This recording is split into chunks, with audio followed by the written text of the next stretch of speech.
systems can be surprising, but because the world actually is a complex system, it'll give you results that are far closer to reality than you get out of the equilibrium elements of mainstream economics. So we desperately need an economics which breaks away from the fetish, I would now call it, for equilibrium.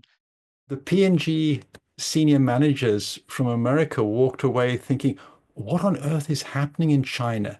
These are competing companies, but they are collaborating with each other. I remember going to the State Planning Bureau, and basically the World Banker's question was, so, now we have the market economy, why are you still here? And they said something that we thought was funny at the time, because what the answer was, well, in the old days when prices would go up, we would tell people not to put up prices. In the new days, now, under the market economy, when prices go up, we're going to ensure that supply will go up. Economics models a state of equilibrium. Complexity economics models what is out of equilibrium. China deals with complexity in a different way from Europe, by taking the long view and by combining competition and cooperation. Good day, everybody, to the next series in a Cosmolab talk. Today we are going to talk about economy, or the economic paradigms that we hold, and whether they are still viable or whether there are alternatives out there. And if there are, what are the implications, for example, with our relationship with China? To discuss these matters, we have invited three excellent speakers. First, I'd like to introduce Steve Keen. Steve is a conventional economist by training, and then saw the light and is now building a platform to bring complex system economy to the light. Second is Mr. Graham Boyd, who is a physicist by background. He started in ultra-high energy particle physics, and then also saw the light and went to Procter & Gamble. Is currently a social entrepreneur focusing on startups that orient themselves to the new paradigm of regenerative economics. And our third speaker today is Bert Hofman. Bert is a professor of the East Asia Institute of the National University in Singapore, and has spent decades in Asia for the World Bank, among others being the country chair for China at the World Bank. Maybe as a starting point, Steve, can I invite you to take us along the journey of what is the current economic paradigm and what are you proposing in terms of different paradigms? So complex systems can be surprising, but because the world actually is a complex system, it'll give you results that are far closer to reality than you get out of the equilibrium elements of mainstream economics. So we desperately need an economics which breaks away from the fetish, I would now call it, for equilibrium. And I think any politician listening to this would know that equilibrium has not been a major facet of their lives for the last 3 decades. So it's time to learn how to think in non-equilibrium ways, and that leads to complex systems analysis. What's so great about equilibrium anyway? We've got ourselves caught up in the belief that equilibrium is a great place to be. Now, equilibrium would mean we'd still be bashing rocks together. Okay? The real feature of human social evolution has been increasing complexity and evolution of the tools in which we use. So we need a form of economics which says evolution and evolutionary change, innovation, and so on. That's the strength of capitalism, not equilibrium. So we're using a bad foundation to try to understand the system in which we live. Maybe, Graham, can I invite you to reflect on this complex system thinking in economics and what that has to do with ergodicity and also regenerative economic systems? If life wasn't a non-equilibrium system, it's not that we'd still be bashing rocks. We would still be rocks. Touché. It's precisely the non-equilibrium essence of life that led to all of these different chemicals that at one point were just rocks cooling on a hot planet for life to emerge. So life really is a deeply emergent property of a highly complex, highly nonlinear system. And I'd add one thing which I think is really important to what you're saying. It's not just that it's a complex system, but it's a lot of the time our economy is a tightly coupled complex system.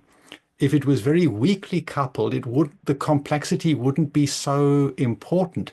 But it's a very tightly coupled complex system. And that goes to one of the things you were pointing at, which is you might have a certain behavior under certain conditions. Let's call them pressure, or let's call them money supply, whatever it might be, or debt, for example. And you would think if it was loosely coupled, weakly coupled, and simple or not very complex, you might think, well, if we halve this side of it, we'll get half the output at the end. If we double this side, we'll get double the output. Well, in a highly complex, tightly coupled system, if you double something, you may end up not doubling the output, but taking the output down to zero or down to negative, something completely different. When I was a manager with Procter & Gamble in China, in typical Procter & Gamble American business model fashion, we would set up our Chinese suppliers to be in competition with each other. After all, business schools teach us, because neoclassical economists teach us, that pure and perfect competition is the best solution to all problems. And there was one occasion when we went down to visit 3 key suppliers, and they were all working on P&G's non-chemical products, in other words, electromechanical devices. And we went to the first supplier, and we were having a good meeting with their executive team and their technical team. And at one point, their CEO said, "Oh, by the way, so-and-so down the road was having a serious problem with this other project of yours that you gave to them to do. And they were falling way behind schedule, putting your launch plans at risk. But don't worry, we sent our best technicians down to them and they solved the problem for them." And the P&G senior managers from America walked away thinking, what on earth is happening in China? These are competing companies, but they are collaborating with each other. Yeah. And this is one of the key things that we need in this new approach, is the recognition that competition and collaboration are not opposites. They're actually 2 distinct dimensions of a 2-dimensional space. And nature often sits at high competition and high collaboration. The world we live in is highly non-ergodic. And any complex system, especially if it's tightly coupled, is going to be highly non-ergodic. What non-ergodic means is that what matters is the path you follow on. The path you actually travel on is what really matters. And slight changes can lead to very different paths. It means that the typical outcome is not going to be the extrapolated average. The typical outcome of a business or an investment in the future, because of non-ergodicity, is always strictly lower than average. So the key message is basically we build businesses that are designed to perform below average. When you look at the startup world, the statistics are only 1 in 12 startups really delivers according to the initial promise of the business plan. Equally, statistics looking at the success of venture capital funds show that only 5% of VC funds deliver at least the 3x return over a 10-year period that is the minimum the investors in the fund needs to get back in order for that to be a better investment than simply putting your money into normal investments. Yeah, so those are 2 clear examples. Modern portfolio theory that is used by investors, the business planning process that I described earlier that founders use, that comes from the equilibrium assumptions of neoclassical economics, which doesn't even realize it's assuming that the world is ergodic. And the fact that we have businesses failing that have no fundamental reason for failing, the fact that we have so much loss that is needless loss in the VC world. The flip side of it, the unicorn strategy, is basically a strategy that is betting if you throw on enough roulette tables that one of them will hit it lucky. Yeah, so all of these are concrete examples. Two things I want to put in. On the flip side, in Africa, you have something called a stokvel, which is where people come together.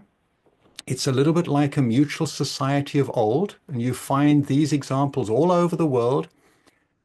They come together and they pool their money such that the community and the stokvel as a whole can simultaneously act big and small. Again, two dimensions. They have the properties of being big in terms of the capacity to seize opportunities, is the capacity of the entire stokvel's resources. And they're small, they have the agility of individual startups and business people. So that's an example where this is put into practice in Africa. I mentioned the Hanseatic League, where this is put into practice as well. The key message here, and then I'll shut up for a while. In a world that is non-ergodic, you have to have a blend of collaboration and competition. You cannot just have one or the other. You have to recognize that they are complementary pairs rather than opposites on a line of compromise. And this is something that you find throughout Asia as well. The Japanese keiretsu, Chinese, Korean ways of doing business. I might just add one critical element of where economists have presumed ergodicity when it doesn't apply, and that's how they've measured the expected damages from climate change. So what economists have done is assume that the variation of GDP with temperature across the planet now can be used to predict the impact of climate change. That has drastically underestimated the threat that climate change is to human civilization. I think that's a very interesting point we might pick up later, but I'm really curious to hear Bert Hofman. We've just had a thorough grounding in why classic economics doesn't work. But let's take the examples from China and see, well, how do you reflect on that, Bert? Well, as a more classical trained economist, I apologize for all of the bad things that economics has done. And it's interesting because when I was young, I did a lot on chaotic systems and thought them absolutely fascinating. But in the end, they were rather an academic exercise. And unlike physics, unlike other things, it was more of curiosity rather than reality.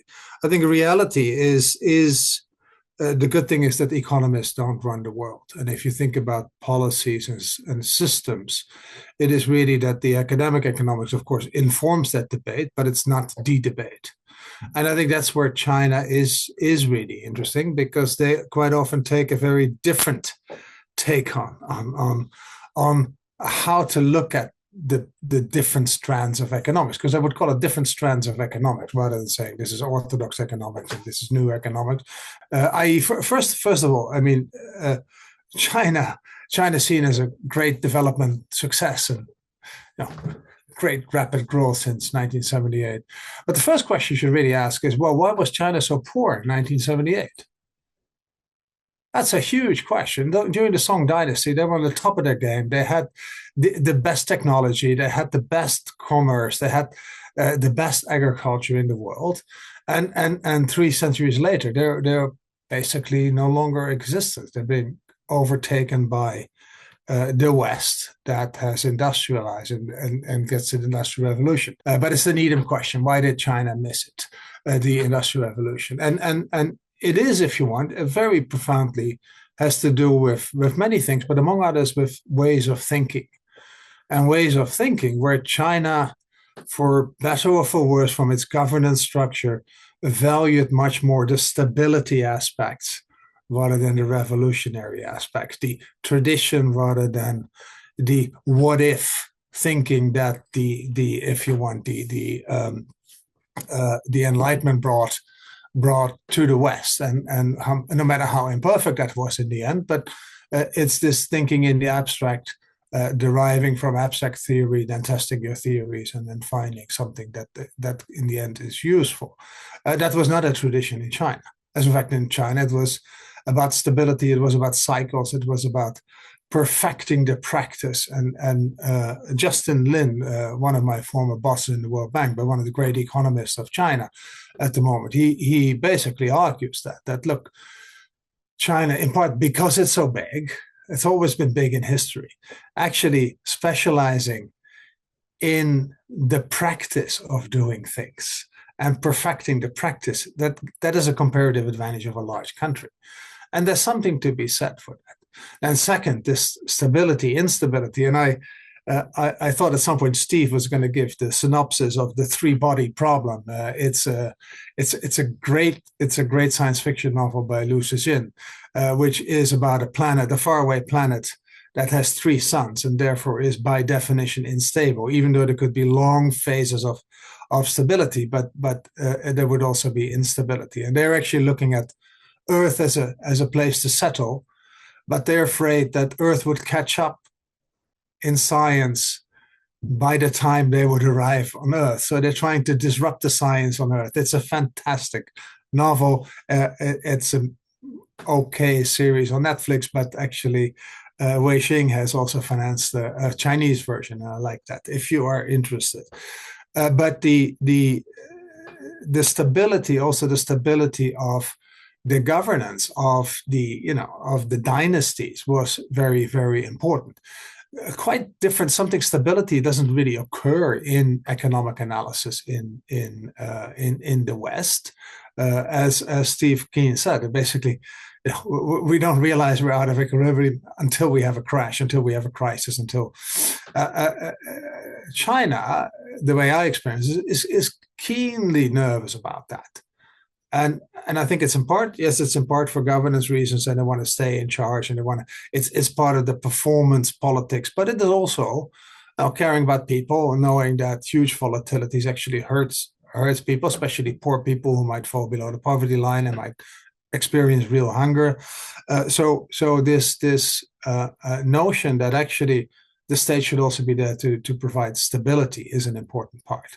And to give you one anecdote on that, after the great '94 reforms on basically the big leap to the socialist market economy, a very interesting mix of two things that are in a way contradictory, but the notion of the socialist market economy. I remember going to the Price Bureau of the state planning bureau, and basically the World Banker's question was, so now we have the market economy, why are you still here?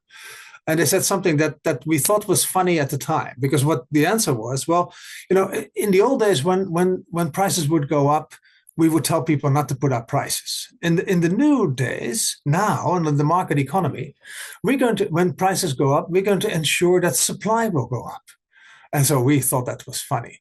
But actually, it's 2 millennia old thinking. The Guangzi, which is it's a very old book of basically statecraft rather than economics. Look, we're almost 2 decades later, and China's not doing so well because it's this balance of stability and what Steve and Graham both said. The economic systems are actually not stable, and economic systems are inherently dynamic, and in a way evolution is something good and you would welcome it, and of course that's sits a little bit at odds with this notion of keeping the leadership in place, keeping the party in place, the governability of the country. And mind you, that comes from deep roots of instability for a couple of centuries, so it doesn't fall from the sky. If we now kind of zoom out and then look at the bigger picture, right, where we have a US which is going to be great again,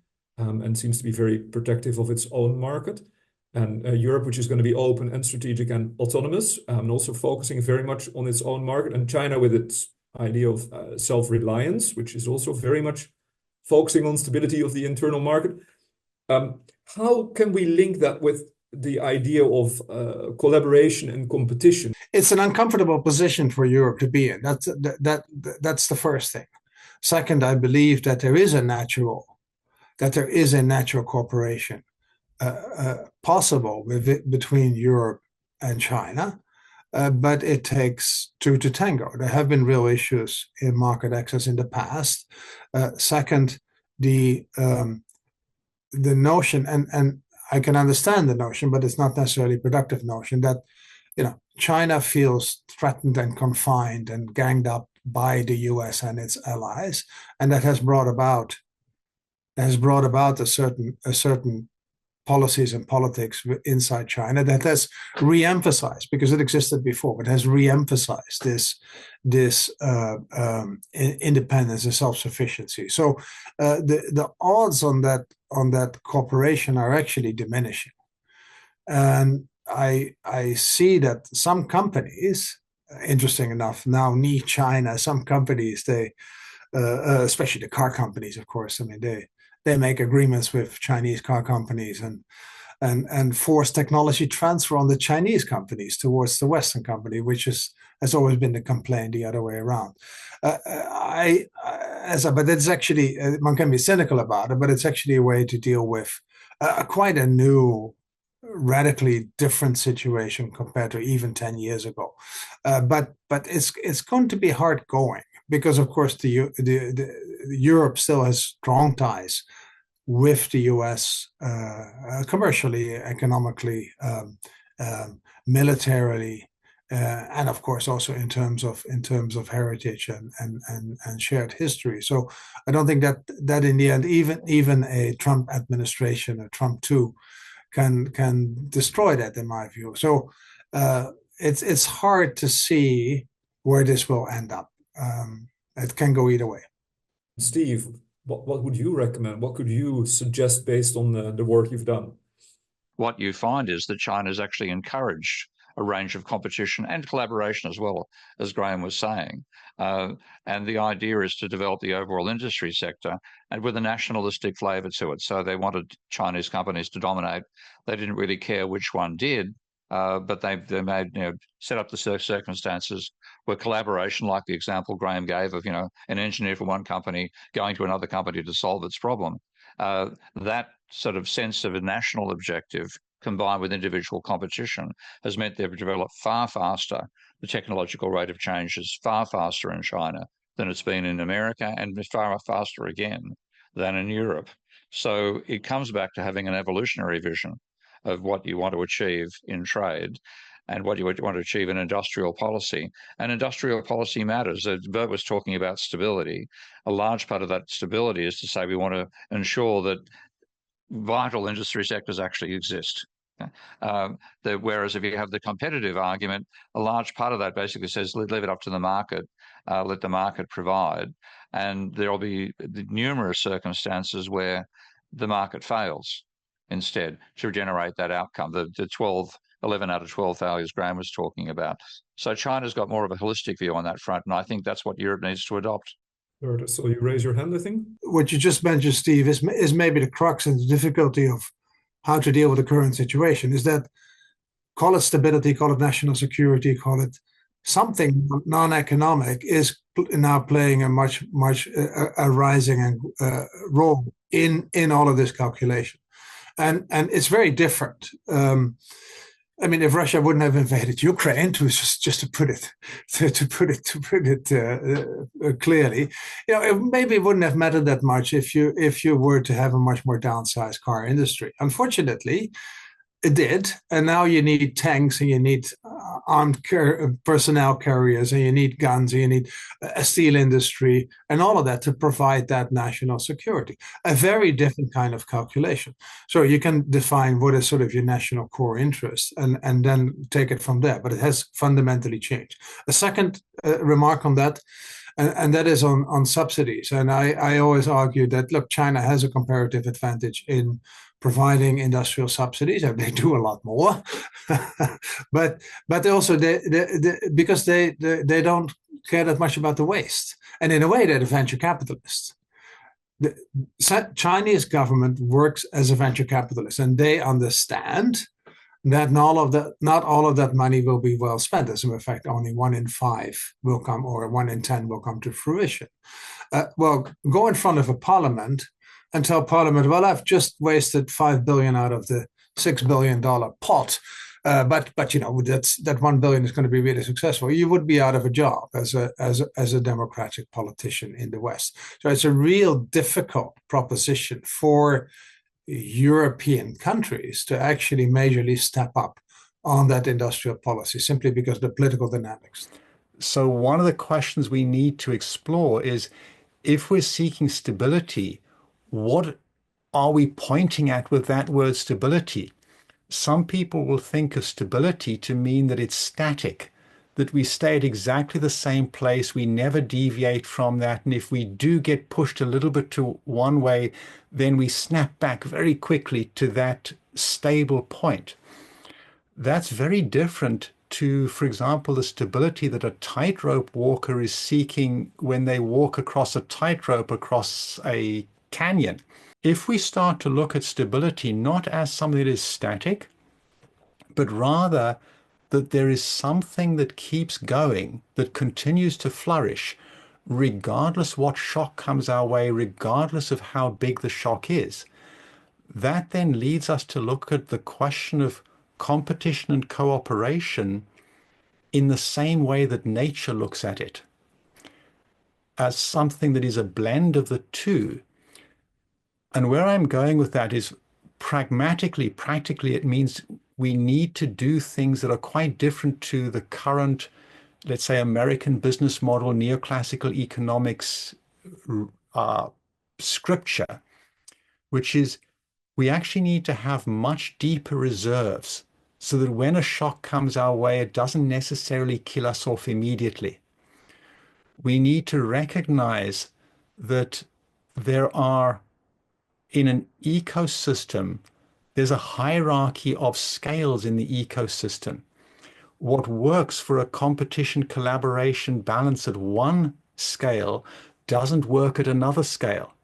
So the question of should China and Europe cooperate, or how much should they cooperate, how much should they compete, is a function of to what extent within Europe do we have an appropriate balance of cooperation and competition? To what extent in China is there an appropriate balance? What is needed in the overall context? And when I say cooperation, Bert, you pointed at the Chinese government operates a lot like a VC fund. Well, I'll add to that by saying that much of the technology that we're currently running on in smartphones, the internet, all of that, the origins of that technology lie in defense funding. That was the origin of DARPA. The components that make up an iPhone, an Android phone, the key components were all state funded, kind of the government acting as a VC fund. And so it's one of the pervading myths that everything that we're benefiting from modern capitalism was purely funded by capitalism. Actually, the high risk starting point, the real venture capital, often came from state funded sources. And where that comes back to then is cooperation. We need to keep in mind that when I talk about cooperation, this is what I would call hard cooperation, hard collaboration. In other words, money is in that collaborative endeavor. It's things like if you look in the Hanseatic League, if you look how Asian conglomerates operate, the Japanese keiretsu, for example, there is a significant amount of capital pooling or profit pooling. where what that does, by a large number of different players pooling their capital, pooling their resources, and using that capital to maximize the opportunities or to maximize the capacity of the entire ecosystem of companies to grab opportunities when they emerge, you make the entire ecosystem highly stable, highly anti-fragile, even though individual members may go bankrupt. How does that sort of sit in the cooperation at an international level, I should say, and sort of preserving stability? Because I would assume it's not good for anyone if everyone fights for the same kilo of iron ore and only one gets away with it, right? Even if you're the winner, it comes at a significant cost. So how do you reflect on that, right? We are on a closed system that's planet Earth. We're using economy to talk about resources, allocate capital, provide for vital services for our people everywhere. How can we maybe spin this a little bit? There's a highly successful conglomerate, Mondragon, and they run this kind of fractional profit pooling mechanism within Mondragon, which meant that Mondragon functions like a big 80,000 employee strong, huge company, but composed of a very large number of small companies. So they are big, 80,000 strong, and small, lots of small companies. They have the benefits of big and small. Because they run this pooling mechanism, they can be big and small at the same time. And that meant that in the 2008 crisis, Mondragon did not add one single person to the Spanish unemployment statistics, despite many of the Mondragon companies going bankrupt. So that was a key benefit. And that meant that they had a much steeper takeoff when the economy started to recover. Thanks, Graham. Bert. You would need to rebuild some of that confidence, some of that trust that actually, indeed, this interconnected system is a great thing to have. I think on the US side, the next couple of years, that's not going to happen, which is going to be very damaging. But that's why, indeed, Europe still has a chance to project more of that type of, if you want, willingness in principle to cooperate. So find specific areas where you can say, look, here's where we can develop these joint assets that we can all use. And I'm sure the Europeans are working hard on it. I'm just not aware that much of it, but the mindset is not necessarily there, even on the Chinese side, to take those opportunities. But there's a diplomatic opening there. There's a diplomatic angle on that to actually pursue that more than in the past. The people who need to be involved in governance for it to work actually have the right to be involved in that governance and the power to defend that right. And you need to have the right balances of power. If you don't have that, none of these things can work. So this is a core part of what we're doing when we're building this in practice. We can, at a company level, incorporate companies in such a way that they have the right balance of power, that all of the people who need to be involved in governance for it to work are involved in governance and have the right to do that. At a nation state level, everything we're talking about is a highly complex system, far from equilibrium. The dynamics are critical. And in particular, and this is the last thing I'll say, my definition of politics is what goes on in my head when I think that the reason you tell me why you're doing something is different to the reason why you're actually doing it. Bert. First, as I said, the finding the platforms of cooperation is important. I don't think you can do it in too many spaces, but it is important.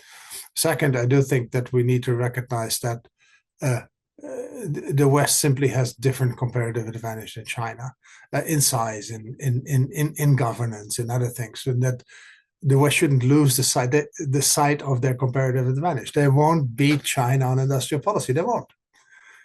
But China's industrial policy is very wasteful. It's sometimes very mistargeted. There's great success stories, lots of failures, just like with the Japanese industrial policies a generation ago. Third, and that is a mixed blessing. But what China does right is they have a machine of dealing with complexity that I haven't seen in Europe. Europe is also a very big space, very different types of governance across the countries.